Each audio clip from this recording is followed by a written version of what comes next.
So I would love to start. If anyone has not read it, this is the book, The Long Game. What came out kind of, I mean, who knows where we are within the pandemic still, but that was kind of the crux of your writing it. And I love that question of like, is there any relevance even in long-term thinking, right? Knowing we live in such a short-term world, tell us a little bit more about that idea and ultimately what was your conclusion? Should we care about the long term?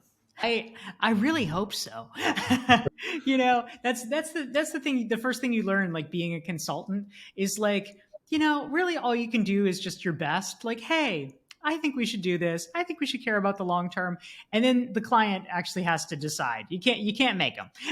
but I would like to think that the long term is important, and part of my goal for writing the long game was to hopefully convince other people of that. But it's true. I mean, during the pandemic, one of the stories that I recount in the book, which you were alluding to, is early on. I got the book contract literally February 28th of 2020, and so within a week of having this offer for my book, the entire world turned upside down.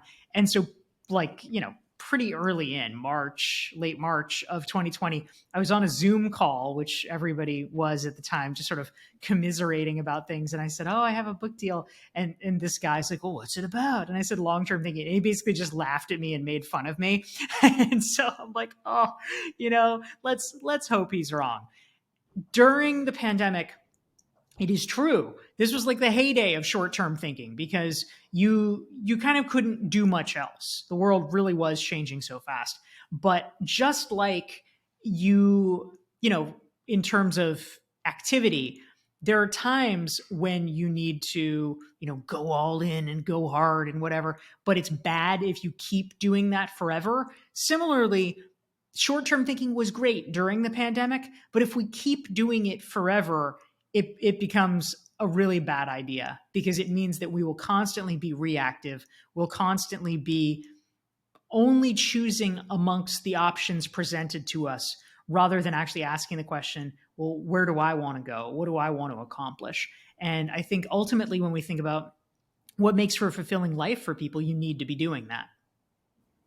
I love that idea. So, how do we balance both? Because whether it's in our own career, running our own businesses, or again, just in our own lives, the day in and day out shows up, right? We need to be able to adapt and react to what the world's presenting us. I can't dig my heels in and only say, well, I've got this 80-year plan, and this is how I want my life to look like when I retire or die. But we also can't do the other, so what is that balance? How do we play in both spaces?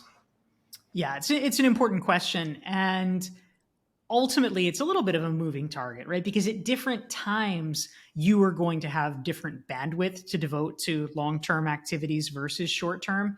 Some days, it's just crazy. You're taking it on all sides, and it's a short-term kind of day.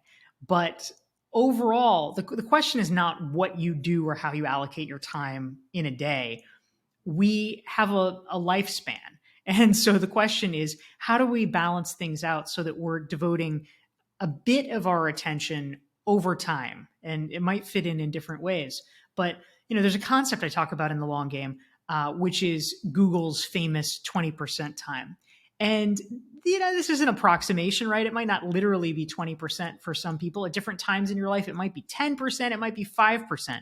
But I'm willing to bet that if we were conscious and pushed ourselves, everybody could probably find at least 5% of their time that they could reallocate strategically from doing, just literally the day-to-day job requirements to something that is a little bit more experimental, a little bit more, out of the workaday norm. And this is how Google managed to get Gmail created. This is how they managed to get Google News created, is that they encourage their employees to be able to take essentially a longer term perspective and say, you know what, think about something that would be helpful to you and helpful to Google and work on that, create that.